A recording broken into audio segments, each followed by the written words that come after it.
या श्रेष्ठरं सुकृतनां भवनेष्वलक्ष्मेः पापात्मनां कृतदिजां हृदरेश बुद्धिः श्रद्धा सदां गुरुजनप्रभवस्य लज्जातां त्वां तदास्म परिपालयतेऽपि विश्वं स्वाहा किं वर्णयामतपरोपमलिन्द्यमेतत्किञ्चादिवीर्यमुसरक्षरकारि भूरि किञ्चाहवेषु चरितानि तवाद्भुतानि सर्वेषु देव्यसुरदेवगणादिकेषु स्वाहा हेतुस्तमस्तजगदां त्रिगुणाभिदोषयन्न ज्ञानते हरिहरादिभिरप्यपारा सर्वाश्रयाखिलविदं जगदं जभोतमव्याकृता हि परमा प्रवृतस्त्ववाद्या स्वाहा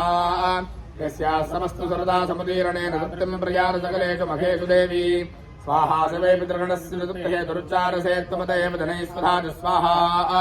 या मुक्तिहेतुरविचिन्त्य महामृतात्मभ्यस्य हेषु नीतेन्द्रियतत्त्वसारैः मोक्षार्थिभिर्मनुभिरस्ततमस्तु दोषैर्विद्यादिता भगवती परमाहि देवि स्वाहा शब्दात्मिका सममनर्गितसान्निधानमुद्गीधरं जपदपाठपदां ददाम्ना देवी त्रयी भगवती भवभावना नवार्तार सर्वजगदां परमार्तिहन्त्री स्वाहा